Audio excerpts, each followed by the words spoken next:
मातृ पितृ गुरु चरण कमलेभ्यो नमः।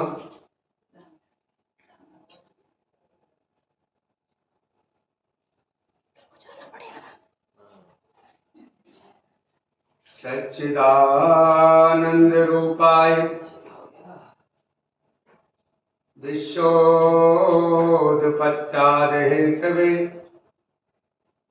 तापत्रय विनाशाय श्री कृष्णाय वयं नमः। राधा साध्यं साधनं यस्य राधा मंत्रो राधा मंत्रदात्री च राधा सर्वं राधा जीवनम यस्य राधा राधा राधा वाचिकमतस्य शेषम्। श्री गुरु चरण सरोज रज निज मन मुकुर सुधार वरणहु रघुवर विमल जस जो दायक फल चार। बुद्धहीन तनु जानिके सुमिरो पवन कुमार बल बुद्धि विद्या देहु मोर हरहु कलेश विकार। जय जय श्री राधा रमण जय जय नवल किशोर जय गोपी चित चोर प्रभु जय जय माखन चोर। दाऊ सोदाता नहीं जग में कोई एक दीनन पर कृपा करे तो तारे विघ्नों मुनि। पूजा से फल देत है जग के सारे दे दर्शन से फल देत है बाबा श्री बलदेव। इष्ट यशोदानंद है सुबल तो बलराम करहु कृपा आनंद घन श्री राधा घनश्याम। ओम कृष्ण कृष्ण कृष्ण कृष्ण कृष्ण कृष्ण कृष्ण हे कृष्ण कृष्ण कृष्ण कृष्ण कृष्ण कृष्ण कृष्ण हे कृष्ण कृष्ण कृष्ण कृष्ण कृष्ण कृष्ण पाहि मां कृष्ण कृष्ण कृष्ण कृष्ण कृष्ण कृष्ण रक्ष मां। राम राघव राम राघव रक्ष मां कृष्ण केशव कृष्ण केशव पाहि मां। हे कृष्णा करुणा सिंधु दीनबंधु जगतपते गोपेश गोपकांत श्री राधा कंत नमोस्तुते। या देवी सर्वभूतेषु मातृरूपेण संस्थिता नमस्तस्यै नमस्तस्यै नमस्तस्यै नमो नमः।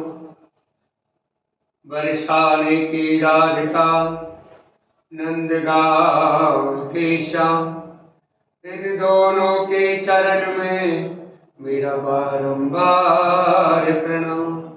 इन दोनों के चरण में मेरा कोटि कोटि प्रणाम। बोलो वृंदावन बिहारी लाल की बोलो कार्तिक महात्मा की। 2 मिनट के लिए भगवान से प्रार्थना करते हैं। सुखी बसे संसार सब दुखिया रहे न कोई। सुखी बसे संसार सब दुखिया रहे न कोई। जय अभिलाषा हम सबकी भगवन पूरी हो। विद्या बुद्धि तेज बल सबके भीतर हो। विद्या बुद्धि तेज बल सबके भीतर हो। दूध पूत धन धान से वंचित रहे न को। आपकी भक्ति प्रेम से मन होवे भरपूर। आपकी भक्ति प्रेम से मन होवे भरपूर। राग देश से चित्त मेरा सो भागे दूर। मिले भरोसा नाम का हमें सदा जगदीश। मिले भरोसा नाम का हमें सदा जगदीश। आशा तेरे नाम की बनी रहे मम की। हमें बचाओ पाप से करके दया दया। हमें बचाओ पाप से करके दया दया। अपना भक्त बनाए कर हमको करो निहार। दिल में दया उदारता मन में प्रेम अपार। दिल में दया उदारता मन में प्रेम अपार। हृदय में वीरता सबको दो करता। नारायण तुम आप हो पाप विमोचनहार। नारायण तुम आप हो पाप विमोचनहार। क्षमा करो अपराध सब कर दो जग से पार। हाथ जोड़ विनती करूं सुनिए कृपा निधान। हाथ जोड़ विनती करूं सुनिए कृपा निधान। साधु संगत सुख दीजिए दया नम्रता दीजिए। दया नम्रता दीजिए। दया नम्रता दीजिए। दया नम्रता दीजिए। दया नम्रता। बोलो वृंदावन बिहारी लाल कार्तिक महात्मा की। तुभ्यं नमामि नारायणाय। तुभ्यं नमामि जगदीश्वराय। हे लक्ष्मीकान्तं तुभ्यं नमामि। हे शान्ताकारं तुभ्यं नमामि। कल की कथा में कार्तिक स्नान करने वाले के नियमों के बारे में बताया गया। ब्रह्म मुहूर्त में सुबह खड़ा होना चाहिए। घर में मंदिर में अपने हाथ से झाड़ू पोंछा आदि करना चाहिए। भगवान को स्नान आदि करा करके तुलसी दल से पूजा करनी चाहिए। और प्रतिदिन तुलसा माता के सानिध्य में मंदिर में दीपदान करना चाहिए। ब्रह्मचर्य का पालन करना चाहिए।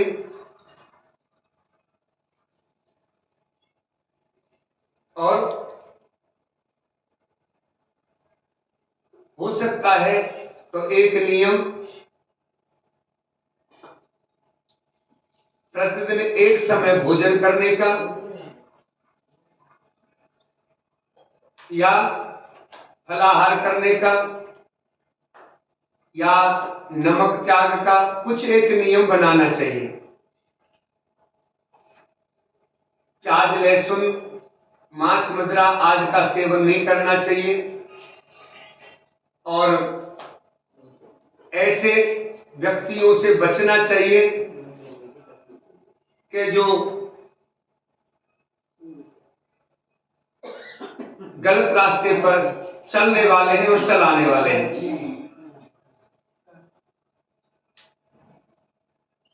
ब्रह्मा जी के मुख से यह सब सुनकर ब्रह्मश्री नारद जी बोले कि हे भगवान, आप कृपा करके कार्तिक मास का कोई उत्तम व्रत सुनाइए। अब श्री ब्रह्मा जी बोले कि हे पुत्र, परम पवित्र और पाप नाशक नक्त व्रत विधिवत करने से सौभाग्यवती स्त्रियां मनवांछित फल पाती हैं। इसलिए ये नक्त व्रत खासकर सौभाग्यवती स्त्रियों को अवश्य ही करना चाहिए। इस पर श्री नारद जी ने पूछा कि हे तात, इस व्रत की क्या विधि है और यह कब किया जाता है? नारद का यह प्रश्न सुनकर ब्रह्मा जी ने प्रसन्न होकर कहा कि हे पुत्र, यह गोपनीय व्रत है, किंतु तुम्हारे स्नेह से यह कार्तिक मास का व्रत मैं कहता हूं, सो तुम सावधान होकर सुनो। आश्विन शुक्ला पूर्णमासी को प्रातः काल उठकर शौचादि से निवृत्त होकर दंत मंजन आदि करें, फिर संगम नदी सरोवर कुंड व कूप अथवा घर ही पर स्नान करें। व्रत के एक दिन पहले सिर नहीं धोवे और व्रत वाले दिन विधि पूर्वक स्नान करें और पवित्र भावना से विधाता का स्मरण करें तथा व्रत का संकल्प इस प्रकार करें, हे जगत के रचयिता और कर्ता, आप कृपा करके मेरे पति देव की रक्षा तथा मेरी संतान की वृद्धि कीजिए। और फिर सूर्य जाप करके सूर्य को नतमस्तक प्रणाम करें। उस दिन सुंदर वस्त्र आभूषण धारण करें। दिन में भोजन कदापि नहीं करना चाहिए और ना ही जलपान करना चाहिए, अर्थात वह दिन भजन कीर्तन में व्यतीत करे। व्रत कोई भी हो, व्रत का मतलब है उपवास, यानी भगवान के सानिध्य में वास। भगवान के सानिध्य का मतलब यह नहीं है कि भगवान के पास ही बैठे रहे, यानी अपने चित्त को, अपने मन को भगवान में लगा के रखे, भजन कीर्तन के माध्यम से, कथा के माध्यम से।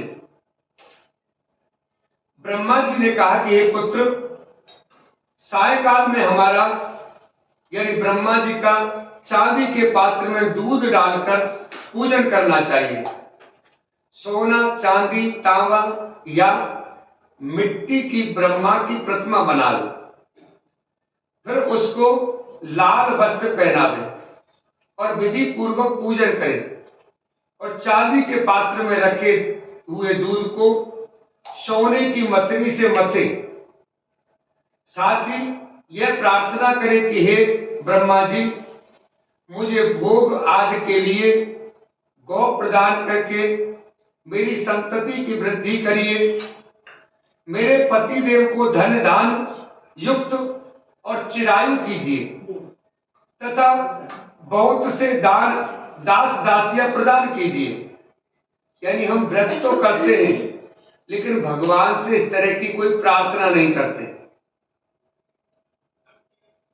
भगवान को कई बार याद भी नहीं करते, केवल व्रत करते कि आज हमें ये खाना बदलना है, बस आज खाना नहीं खाना है, रात हो जाएगी तो खीर पूड़ी बनाएंगे और जो चंद्रमा को रख देंगे और खा लेंगे। व्रत का मतलब खाना बदलना नहीं है, व्रत का मतलब त्याग है, समर्पण है और भगवान से अनुनय विनय करके प्रार्थना करनी चाहिए अपनी सद्बुद्धि की, अपने सद्मार्ग की, पति की दीर्घायु की। क्यों कि स्त्री का जीवन पति से है। एक बड़ा अच्छा भजन आता है, वो किसी दिन सुनाएंगे कि पत्नी का सिंदूर किससे है? पति से। पत्नी की बिंदी किससे है? पति से। पति की चूड़ियां किससे हैं? पत्नी की चूड़ियां किससे है? पति से। श्रृंगार वैभव सब पति से है। इसलिए कई व्रतों में पति की दीर्घायु के लिए भगवान से प्रार्थना करने का नियम दिया हुआ है। इसके पश्चात ब्राह्मण को भोजन करावे और अपने कुल के वृद्धों और वृद्धाओं को बहुत स्वादिष्ट पकवान खिलाकर उनकी आत्मा को तृप्त करे। फिर तारों को देखकर स्वयं भी भोजन करे। यह आश्विन पूर्णमासी को ब्रह्मा जी का नक्त व्रत है। यह व्रत सब प्रकार के पापों को नाश करने तथा समस्त कामनाओं को पूर्ण करने वाला तथा ज्ञानी पुरुषों को मुक्ति देने वाला है। भगवान जप तप तथा तीर्थ स्नान से इतने प्रसन्न नहीं होते जितने कि इस नक्त व्रत से प्रसन्न होते हैं। जो ब्रह्मा जी के आगे इस दिन कपूर जलाता है उसको बड़े वृक्षों और गौदान का फल मिलता है तथा उसके कई एक कुल वैकुंठ को प्राप्त हो जाते हैं। जो केसर तथा कस्तूरी सहित कपूर अर्पण करता है उसके कई वंश ब्रह्मलोक को प्राप्त हो जाते हैं।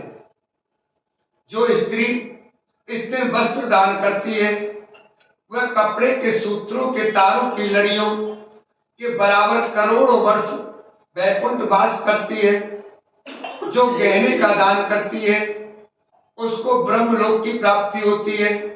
जो स्त्री हृदय में ब्रह्मा जी का रूप तथा मुख से ब्रह्मा जी का नाम लेती है और मस्तक पर निर्माल्य धारण करती है वह सदैव सौभाग्यवती और पतिव्रता रहती है। इस प्रकार आश्विन शुक्ला पूर्णमासी को स्नान पूजन कर ब्राह्मणों को भोजन तथा वृद्ध जनों का पूजन करना चाहिए।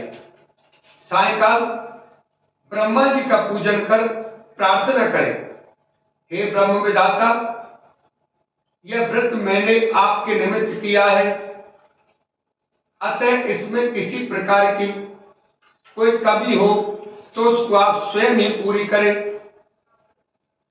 हे नारद, जो कोई इस कथा को पढ़ता अथवा सुनता है उसको अवश्य अश्वमेध यज्ञ का फल प्राप्त होता है। यानी हम लोग आज कलयुग में अश्वमेध यज्ञ करने की सोच भी नहीं सकते, लेकिन व्रत नियम साधना से ब्रह्मा जी कहते हैं नारद हमें अश्वमेध यज्ञ करने का फल प्राप्त होता है। श्री ब्रह्मा जी के मुख से 5वें अध्याय की कथा सुनकर श्री नारद जी गदगद हो गए, प्रसन्न हो गए और नतमस्तक प्रणाम करके विनम्र भाव से बोले, हे पितामह, अब कृपा करके कार्तिक मास के महात्म्यों का विधि पूर्वक वर्णन कीजिए। नारद जी के मुख से विनती सुनकर श्री ब्रह्मा जी बोले कि हे पुत्र, तुम बहुत सज्जन हो जो मृत्यु लोक के निवासियों के भले के निमित्त ऐसे ऐसे प्रश्न करते हो। सो आज मैं तुम्हें ऐसी कथा कहता हूं जिसके पढ़ने और सुनने से समस्त पापों का नाश हो जाता है। सूत जी नेम सारण तीर्थ पर समस्त ऋषि मुनियों से बोले कि तब नारद जी से ब्रह्मा जी ने कहा, हे नारद, साधु संतों का सत्संग अति पावन और दुर्लभ होता है। यह संसारिक भय को दूर कर देता है और ज्ञानी ध्यानियों को मोक्ष प्रदान करता है। यानी साधु संतों के बारे में पहले भी हमने बताया है। विद्वान लोग कहते हैं अन्न का कण और संतों का एक क्षण भी बर्बाद नहीं होना चाहिए। हमारा संतों के पास कभी बैठने का सौभाग्य प्राप्त हो, विद्वानों के पास बैठने का सौभाग्य प्राप्त हो, तो हमें अपनी मुक्ति का उपाय पूछना चाहिए। लेकिन हम ऐसा नहीं पूछते। हम चाहे संत के पास बैठे, चाहे महात्मा के पास बैठे, चाहे विद्वान के पास बैठे, बस सांसारिक वस्तुओं के बारे में पूछते हैं। जबकि संत महात्माओं के पास बैठना को अवसर मिले तो हमें अपनी मुक्ति का उपाय पूछना चाहिए। जिसकी जैसी कामना होती उसकी कामना पूरी हो जाती है। जिस प्रकार श्री गंगा जी पापों को धो देती है और सूर्य पापों को भस्म कर देता है, जिस प्रकार चंद्रमा ताप को दूर कर देता है और कल्प वृक्ष दरिद्रता को नष्ट कर देता है, उसी प्रकार संत समागम पाप ताप तथा दीनता तीनों को ही नष्ट कर देता है। साधु समागम आधा क्षण भी मोक्ष प्रदान करने वाला होता है। इतनी बात सुनकर तमाम ऋषि और मुनियों ने कहा, हे सूत जी, अब आप कृपा करके कार्तिक मास महात्म्य का इतिहास तथा प्रसंग सुनाने की कृपा कीजिए।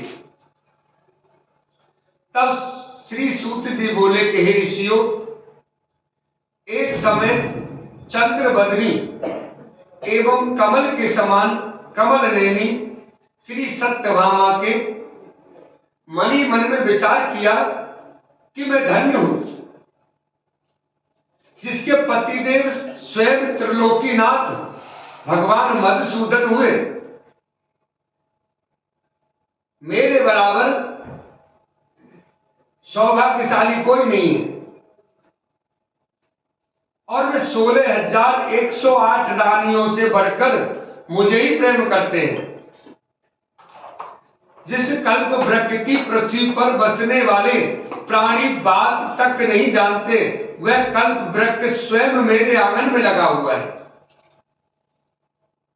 ऐसा विचार कर सत्यभामा ने श्री कृष्ण भगवान से कहा, हे प्रभु, मैं आपसे एक बात पूछती हूं, आप कृपा करके मेरी बात का उत्तर दीजिए। आशा है कि आप मेरे हित के लिए अवश्य उत्तर देने की कृपा करेंगे। सत्यभामा की यह बात सुनकर भगवान श्री कृष्णचंद्र सत्यभामा का हाथ पकड़कर कल्प वृक्ष के नीचे लिवा ले गए और बातें छेड़कर बोले कि हे प्रिय, सब रानियों में मैं तुम्हें ही अति प्रिय समझता हूं। हे सत्यभामे, मैंने तुम्हारे स्नेह के बस सूर्यराज इंद्र से विरोध करके यह कल्प वृक्ष स्वर्ग से आकर तुम्हारे आंगन में लगा दिया है। मैं तुम्हारे लिए न देने वाली अदेय वस्तु भी दे सकता हूं और अकथ्य अर्थात न कहने वाली बात भी कह सकता हूं। अब यदि तुम मुझसे गुप्त बात भी पूछोगी तो मैं तुम्हें वह भी बता दूंगा।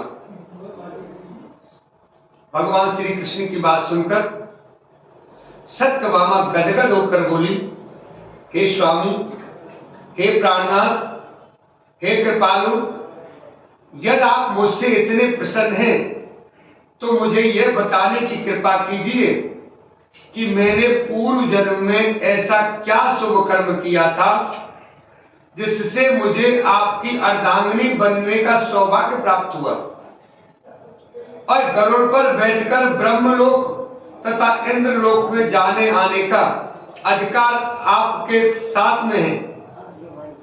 हे स्वामी, पूर्व जन्म में मैं कौन थी तथा किसकी कन्या थी, सो आप मुझे विस्तार पूर्वक सुनाने की कृपा कीजिए। सत्यभामा की यह बात सुनकर भगवान श्री कृष्ण जी मुस्कुराकर बोले कि हे सत्यभामे, मैं तुमको समस्त वृत्तांत विस्तार पूर्वक सुनाता हूं, सो तुम एकाग्रचित्त होकर सुनो। सतयुग के अंत में मायापुर नगर के अत्रि कुल में एक देव शर्मा नामक 4 वेदों और 6 शास्त्रों तथा 18 पुराणों का ज्ञाता ब्राह्मण रहता था। वह श्री सूर्य नारायण का अनन्य भक्त था और रात दिन अतिथियों की सेवा में लगा रहता था। उसके कोई संतान नहीं थी। फिर बड़ी आयु में एक कन्या हुई जिसका नाम गुणवती रखा। देव शर्मा ने अपने शिष्य जिसका नाम चंद्र प्रकाश तथा उसके साथ अपनी कन्या गुणवती का विवाह संस्कार कर दिया। चंद्र प्रकाश अपने ससुर की पिता समान सेवा करता था। एक दिन देव शर्मा अपने दामाद को साथ लेकर लकड़ियां काटने को हिमालय के समीप गया। वन में इधर उधर फिरते हुए एक महाभयानक राक्षस देखा। उसको देखकर उन दोनों के हाथ पैर फूल गए और भागने में असमर्थ होने के कारण वे दोनों उस राक्षस के हाथ से मारे गए। परंतु उस क्षेत्र तथा अपनी भक्ति के प्रभाव के कारण वे मेरे वैकुंठ धाम को चले गए। जैसे मेघ द्वारा बढ़ता हुआ जल सब नदियों द्वारा समुद्र में प्रवेश कर जाता है, ठीक उसी प्रकार गणेश, शिव, सूर्य, विष्णु इनमें से किसी भी देवता की भक्ति उपासना करे वह हमको ही प्राप्त होता है। यानी हमारे लोगों में एक भ्रांति बहुत बड़ी है कि हमारे देवी देवता बहुत हैं। ये हम लोग सभी कोई बात कहता है तो हमको जवाब नहीं दे पाते, लेकिन इसका एक ही उत्तर है कि परमात्मा एक है, इसके रूप अलग अलग है। परमात्मा एक ही है, उसके रूप अलग अलग है। जैसे उदाहरण में विद्वान लोग बताते हैं, एक स्त्री जब छोटी होती है या बड़ी हो जाए, माँ बाप के लिए वो बेटी ही रहती है। जब उसकी शादी हो जाती है तो पत्नी बन जाती है, और जो सास ससुर के पास जाती है तो बहू बन जाती है। वही स्त्री अपने बेटे के साथ रहती है तो मां बन जाती है। वही स्त्री अपने देवर के साथ रहती है तो भाभी बन जाती है। इसी प्रकार परमात्मा एक है, लेकिन समय के अनुकूल होकर परमात्मा अलग अलग अवतार धारण करते हैं। जैसी जब आवश्यकता होती है प्रभु उसी रूप में अवतरित हो जाते हैं, उसी रूप को अपना लेते हैं। ब्रह्मा विष्णु महेश में कोई अंतर नहीं है। भोले बाबा भी कहते हैं कि विष्णु और मैं अलग नहीं है, और विष्णु भगवान भी कहते हैं कि शिव मेरे से अलग नहीं है। शिव द्रोही मम दास कहावा, वो नर मोह सपने नहीं भावा। ये भगवान राम ने कहा है। एक दूसरे के पूरक है, लेकिन हम हमेशा भगवानों में अंतर करने लगते हैं। परमात्मा एक है, उसके रूप अलग अलग है। जो रूप हमको भा जाए, जो हमारे गुरु द्वारा बता दिया जाए, बस वही संपूर्ण परमात्मा है। इसी से वह सूर्य भक्त हमारे दूतों के द्वारा विमान में बिठाकर हमारे लोक में पहुंचा दिए गए। इधर उन दोनों के मरने की खबर सुनकर गुणवती ने बहुत रुदन किया, क्योंकि जिसके पति और पिता एक साथ ही मृत्यु को प्राप्त हो गए हो तो बेटी रोएगी नहीं तो क्या करेगी। बहुत रुदन किया गुणवती ने, और रो रो कर तथा पुकार पुकार कर कहने लगी, हे पिता और हे पतिदेव, अब तुम्हारे बिना मेरा निर्वाह कौन करेगा? अब मैं कैसे जीवित रहूंगी? हाय हाय, तुम मुझे किसके भरोसे छोड़कर कहां चले गए? अब मेरा खान पान का प्रबंध कहां से होगा? हे तात, मेरा कौन ठिकाना है? इस प्रकार गुणवती विलाप करती हुई पृथ्वी पर गिर मूर्छित हो गई। और जब चेतना आई तो घर का सब सामान बेचकर उसने अपने पति और पिता की अंत्येष्टि क्रिया की। फिर संसार से वैराग्य लेकर मेरी भक्ति में तत्पर रहने लगी। इस प्रकार करते करते कार्तिक मास आ गया। तब विधि विधान से कार्तिक मास का व्रत उपवास करने लगी और साथ ही साथ एकादशी का व्रत भी करने लगी। ये दोनों ही व्रत भगवान को अति प्रिय है तथा मुक्ति और ऐश्वर्य प्रदान करने वाले हैं।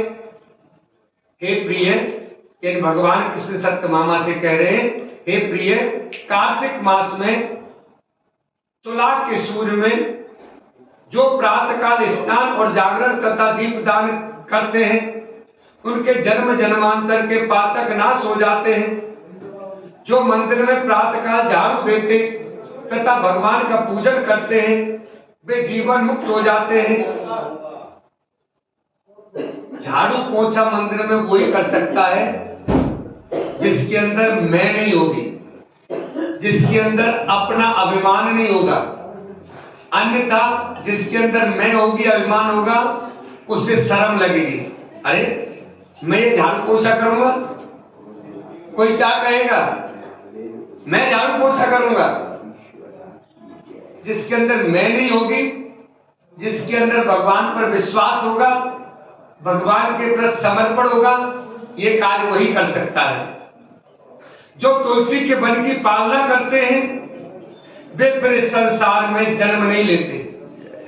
इस दिन गुणवती ज्वर से पीड़ित हो गई और असहनीय पीड़ा में भी दुर्बल शरीर होते हुए वे गंगा स्नान को कष्ट सहते हुए गई। अतः स्नान करने को गंगा जी में प्रवेश करते ही मारे शीत के उसका सारा शरीर थर थर कांपने लगा और वह शिथिल होकर वहीं गिर पड़ी। उसी समय विष्णु भगवान के दूत सुंदर विमान लेकर आए और उसे उस विमान में बिठाकर विष्णु लोक में ले गए। यह सब कार्तिक के व्रत का ही प्रभाव था। फिर त्रेता युग के पश्चात द्वापर युग आया तो पृथ्वी पर कंस जैसे दैत्यों ने उत्पात किया। उस समय ब्रह्मा आदि समस्त देवताओं द्वारा प्रार्थना किए जाने पर इस पृथ्वी का भार उतारने को मैंने कृष्ण अवतार धारण किया। उस समय जितने भी हमारे विष्णुगण थे वे सब मेरे अवतार के साथ ही यादवों के रूप में ग्वाल बाल होकर पृथ्वी पर अवतरे। देव शर्मा जो तुम्हारे पिता था वह भी पृथ्वी पर अवतरित हुआ। तो इस जन्म में देव शर्मा का नाम सत्राजित हुआ और चंद्र प्रकाश शर्मा पृथ्वी पर जन्म धारण करके इस जन्म में अक्रूर जी हुए। तुम उस जन्म में गुणवती थी और अब तुम ही इस पृथ्वी पर जन्म धारण कर सत्यभामा हुई। कार्तिक के व्रत के प्रभाव से ही तुम हमारी प्रिय हुई हो।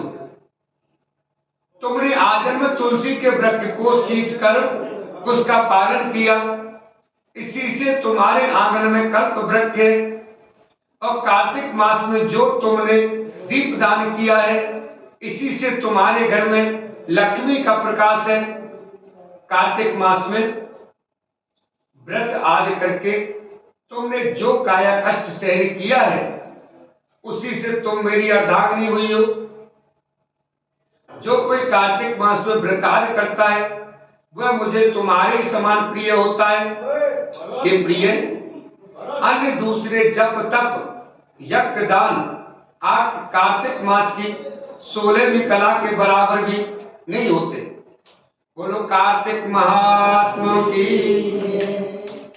तुभ्यं नमामि नारायणाय तुभ्यं नमामि जगदीश्वराय हे लक्ष्मीकान्तं तुभ्यं नमामि हे शान्ताकारं तुभ्यं नमामि हे लक्ष्मीकान्तं तुभ्यं नमामि हे शान्ताकारं तुभ्यं नमामि।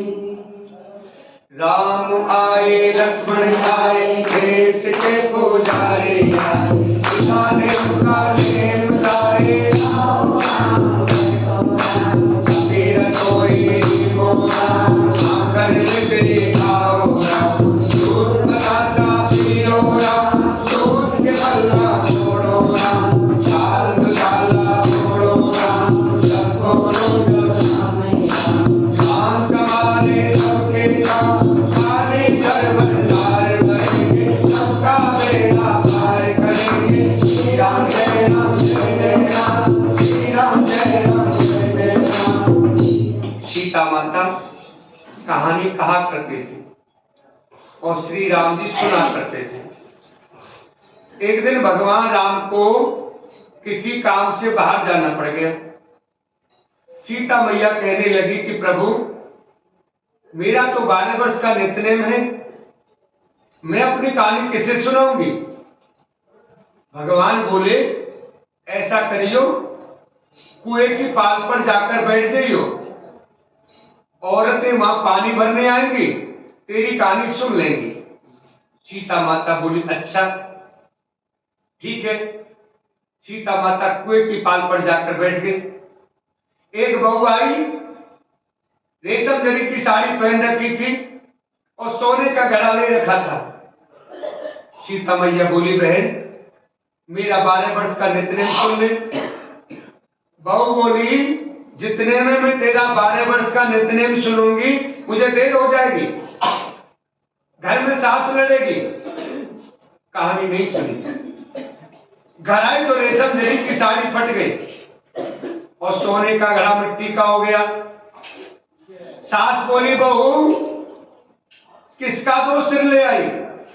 बहू बोली सासू जी दोस्त क्या, कुएं पर एक औरत बैठी थी कह रही थी मेरी कहानी सुन ले, मैंने नहीं सुनी तो ऐसा हो गया। अगले दिन सास वही साड़ी पहन कर गई, वही घड़ा लेकर गई। सीता मैया बोली बहन मेरी कहानी सुन ले। सास बोली एक बार छोड़ 4 बार सुनो।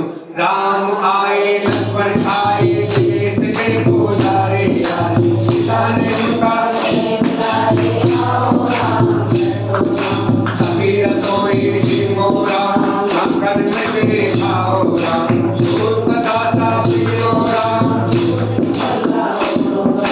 दाल दुधाला छोड़ो राम सबको रोज राम राम कमारे सबके काम सारे घर भंडार भरेंगे सबका बेड़ा पार करेंगे श्री राम जय राम जय राम श्री राम जय राम जय राम।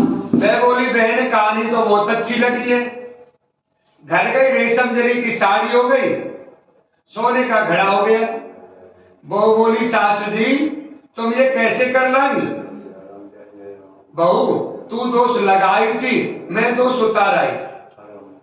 ऐसी वो कौन थी। वो सीता माता थी, पुरानी तो नया कर देती है, खाली घर भंडार भर देती है, लक्ष्मी जी का वास कर देती है और जो कुछ इच्छा उसे पूरा कर देती है। अच्छा सासू जी ऐसी कहानी तो मुझे भी सुना दो। ले भाई तू भी सुन ले। राम आए लक्ष्मण आए देश के पुजारी आए सीता ने पुकारे बुलाए आओ राम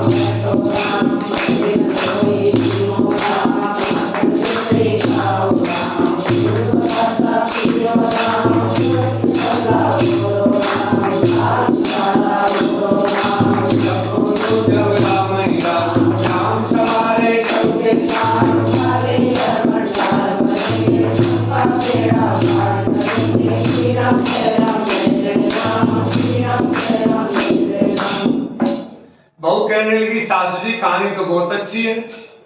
सास बोली बहू रोज कर लिया करेंगे।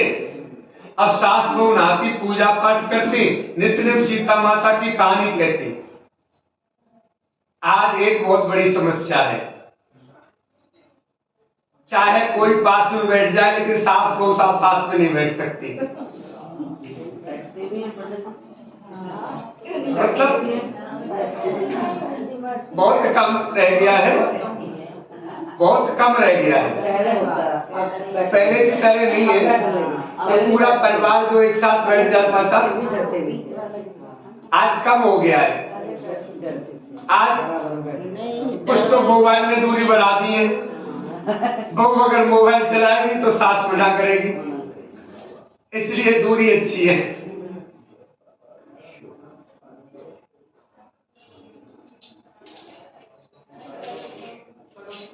पूजा पाठ करती, नित्य नियम सीता माता की कहानी कहती। एक दिन पड़ोसन आई, बहन जरा आंच दे दे। वो बोली अभी हमने आंच नहीं जलाई। पड़ोसन बोली 4 बजे छुटकर आप क्या कर रही हो? हम नहाए धोए पूजा पाठ करी, सीता माता की कहानी कही। पड़ोसन बोली इससे क्या होता है? वह बोली सीता माता की कहानी कहने टूर भंडार बढ़ जाते, सारे कार्य सिद्ध हो जाते। पड़ोसन बोली बहन ऐसी कहानी तो मुझे भी सुना दे। ले भाई तू भी सुन ले। राम आए लक्ष्मण आए,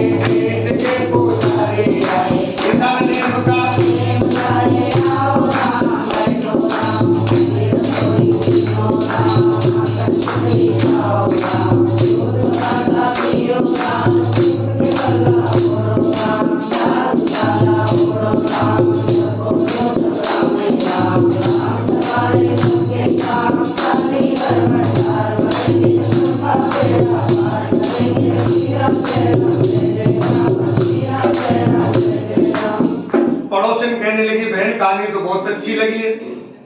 अब पड़ोसन सीता माता की कहानी कहती। सीता माता ने उसके घर भंडार भर दिए। हे मेरी सीता माता, जैसे हम सबके भंडार भरे वैसे मेरे ही भरियो। लक्ष्मी जी का वास हो, अन्नपूर्णा का वास हो। बोलो सीता माता की जय।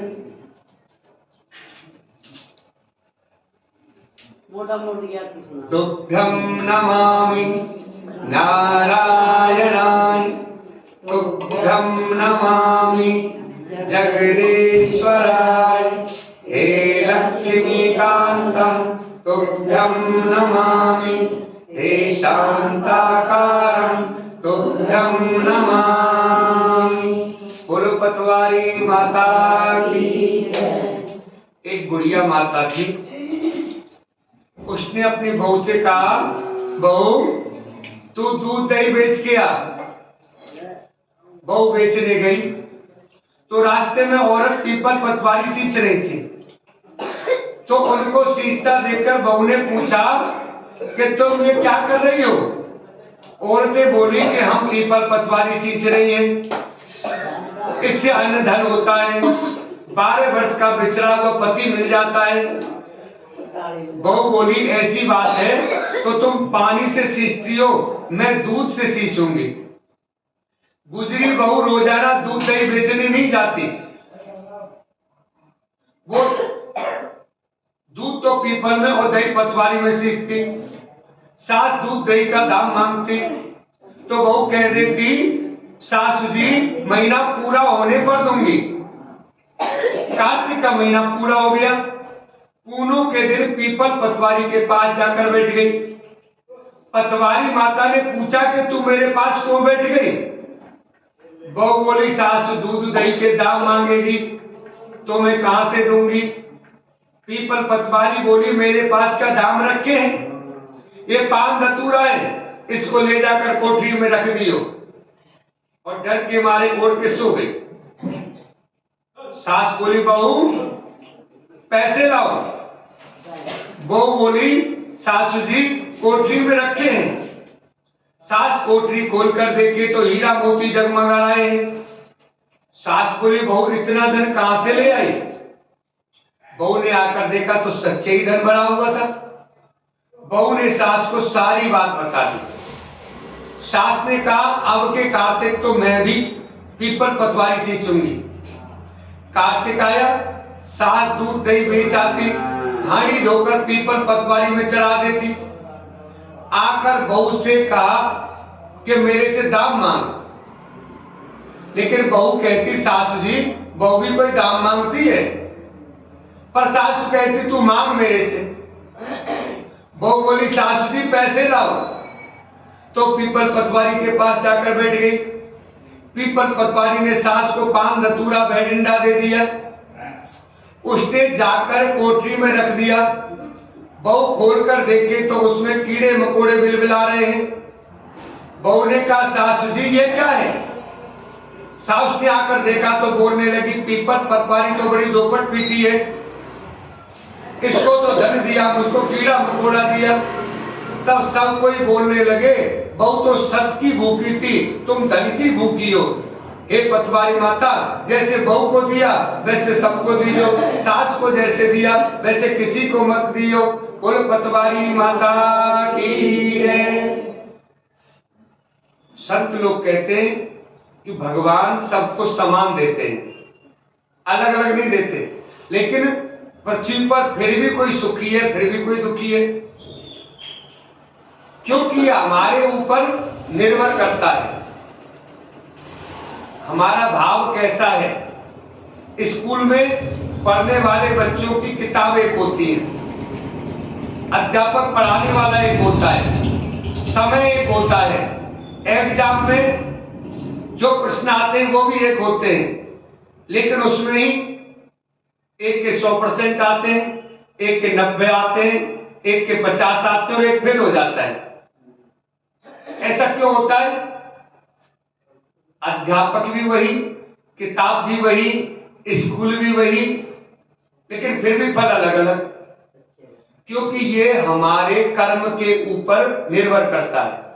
हमारा कर्म कैसा है, जैसा कर्म होता है वैसा भगवान हमें फल प्रदान करते हैं।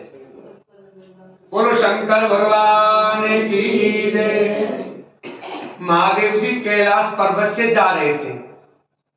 पार्वती जी बोली कि भोलेनाथ मैं भी आपके साथ चलूंगी। महादेव जी बोले पार्वती जी तुम मत चलो, तुम्हें भूख प्यास लगेगी। बोली महाराज मैं चलूंगी। रास्ते में बोली महाराज मुझे भूख लगी है, मुझे तो खीर खाण का भोजन चाहिए। महादेव जी बोले पहले ही कही थी मैंने, तुम मेरे साथ मत चलो। एक साहूकार के घर आ गए महादेव पार्वती। साहूकार ने बोली महाराज क्या चाहिए? महादेव जी बोले हमारी पार्वती जी को खीर खाण का भोजन चाहिए। साहूकार ने बोली चले हैं मोड़ा मोड़नी ने खीर खाण का भोजन चाहिए तो घर में क्यों न रहे, आगे चल दिए।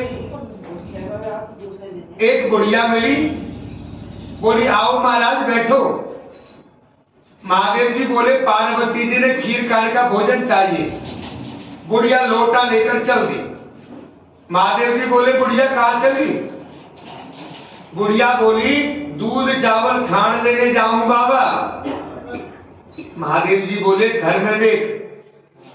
देखे तो घर में टोकने भरे हैं, चावल की परात भरी है, खान की बोरी धरी है, टोकना भर के खीर बना ली। महादेव पार्वती जिमा दिए। बुढ़िया बोली बाबा अब मैं इसका क्या करूं, मेरे तो कोई भी नहीं है। महादेव जी बोले बुढ़िया आंख मिचले। उसने आंख मिचली, आंख खोलकर देखे तो खूब परिवार हो रहा है। अब बुढ़िया बोली महाराज इतना सारा परिवार तो तुमने दे दिया, अब इन्हें रखूं कहां? महादेव जी ने झोपड़ी में लात मारी, मैल हो गया। अब खीर कटोरे भर भर के बुढ़िया बांटने लगी। साहूकारनी के गई। साहूकारनी बोली तेरे पास खीर कहां से आई?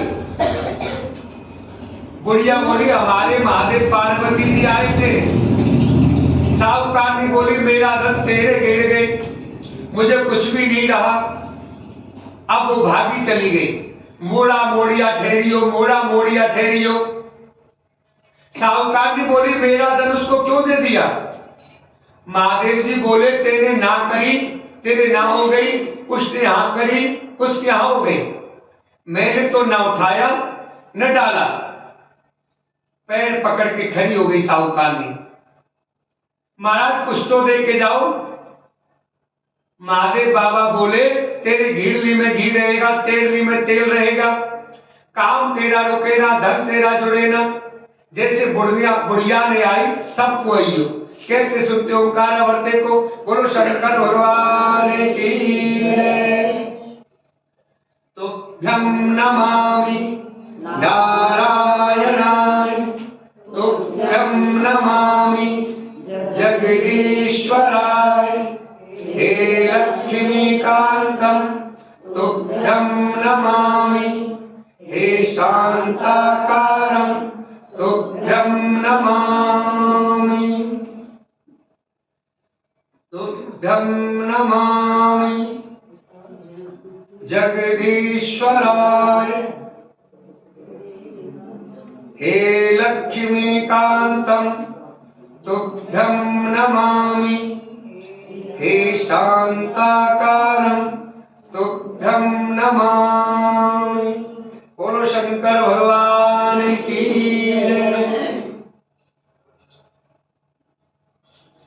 किसी को नशा किसी से होता है, किसी को नशा किसी से होता है, लेकिन भक्तों को नशा भगवान की भक्ति से होता है, भगवान के दर्शन से होता है।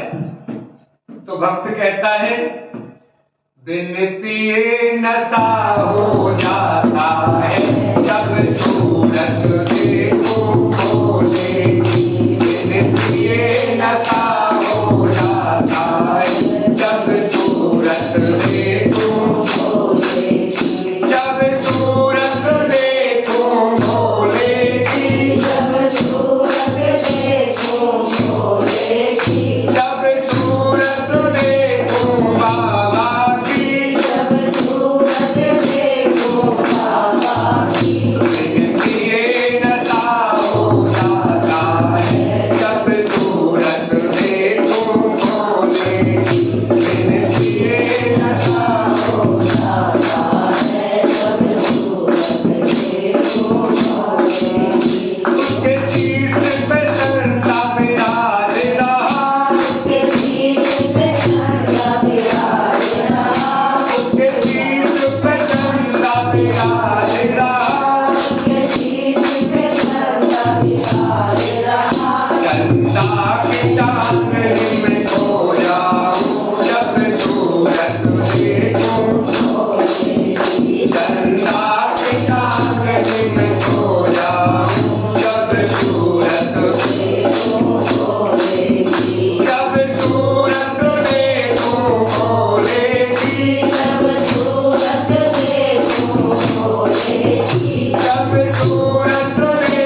उनके पैर में घुंघरू बाज रहे,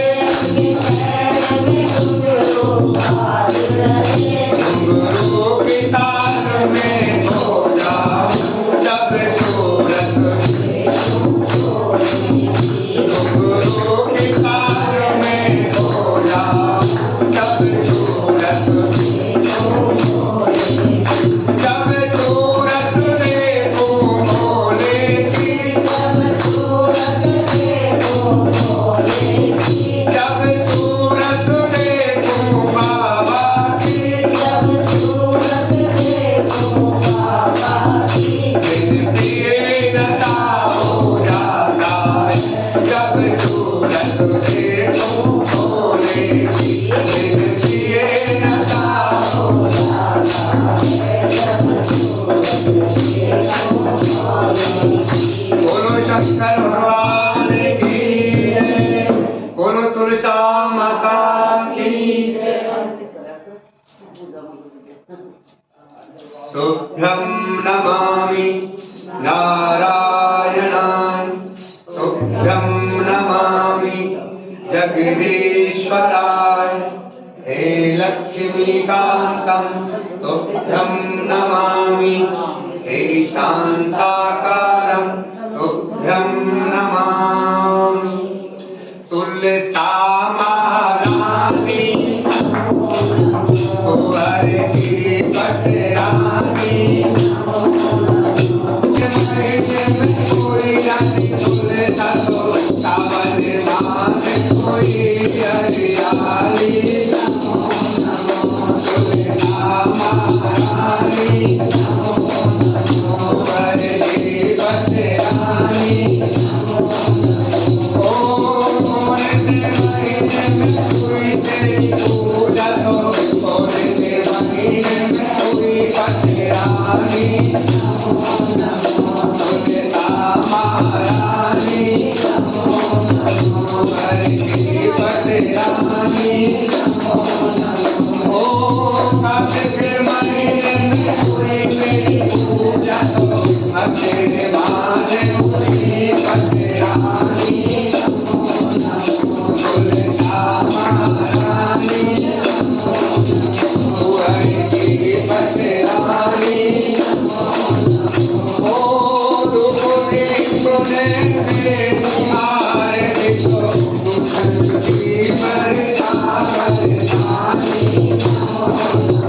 तुलसा महारानी कुंवर की पटरानी, ओ सपन भोग तीनों गंजो फिर तुलसा रे नमामि,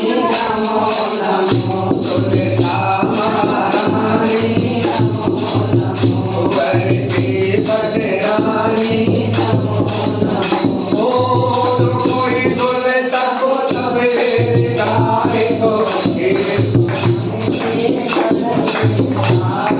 नमो नमो तुलसा महारानी कुंवर की पटरानी, ओ कोई तुलसा को पुकारे तो, तेरे नारे पे भोग लगाए, तुलसा महारानी कुंवर की पटरानी,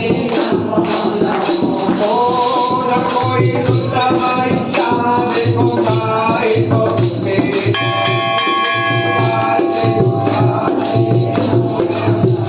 तुलसा महारानी कुंवर की पटरानी, ओ कोई तुलसा को लागे तो गाए तो, मेरी बैठ चरण दबाए, तुलसा महारानी कुंवर की पटरानी, तुलसा माता की जय। श्री कार्तिक भगवान की जय आरती, पापियों को पाप के हार, श्री कार्तिक भगवान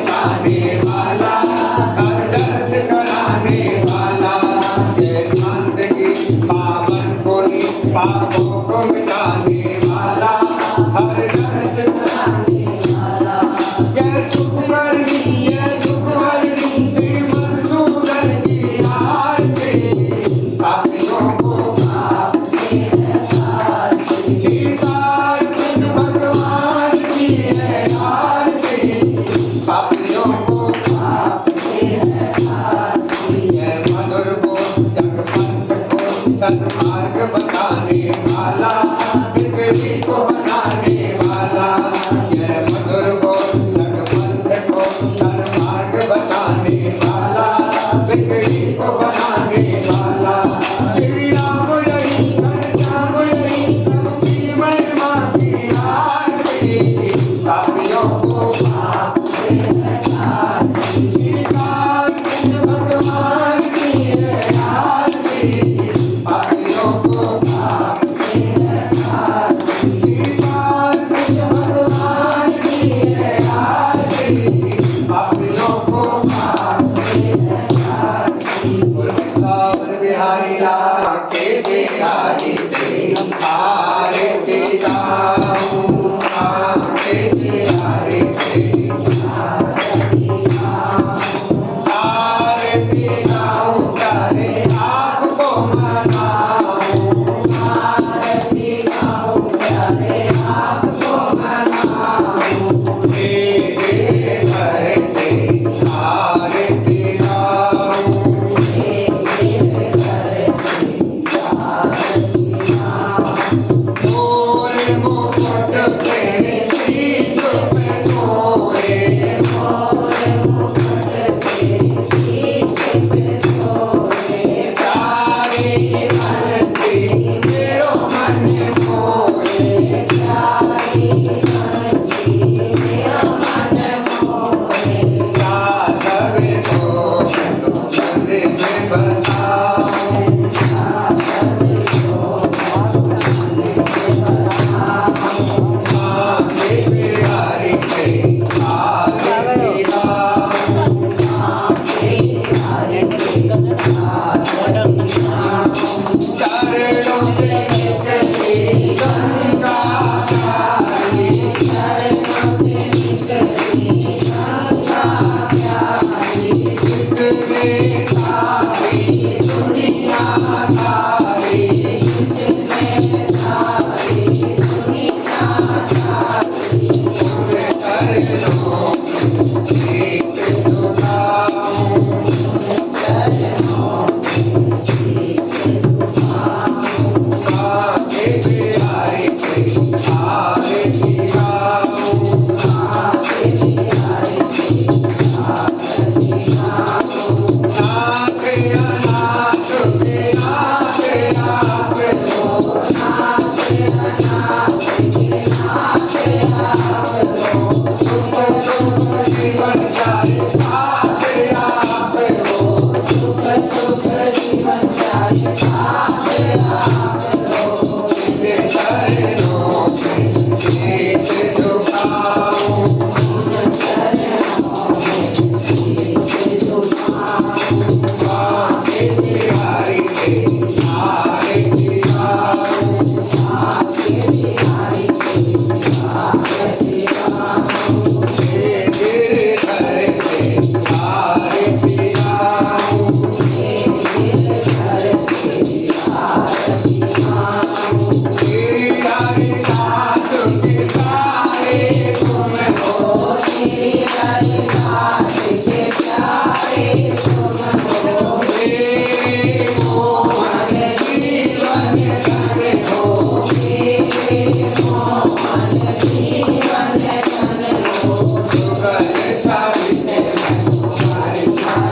वृंदावन बिहारी लाल की जय, राधा रानी की जय, उषा माता की जय, कार्तिक महात्मा बलराम जी महाराज की, मर्यादा पुरुषोत्तम रामचंद्र भगवान, शिव शक्तिश्वर महादेव, संकट मोचन हनुमान जी महाराज, गुफा वाले बाबा, कालका मैया, सतगुरुदेव महाराज, अपने अपने माता बस्ती माता की, गौ माता की, भारत माता की, सत्य सनातन धर्म की, माई मीनसिया जोता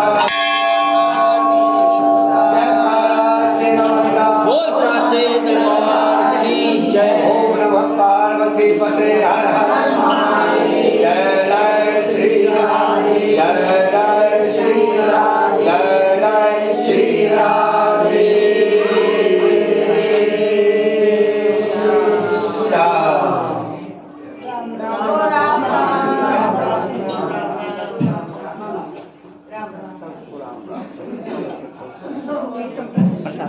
जो नाचे नहीं आए वो सामने आ जाए।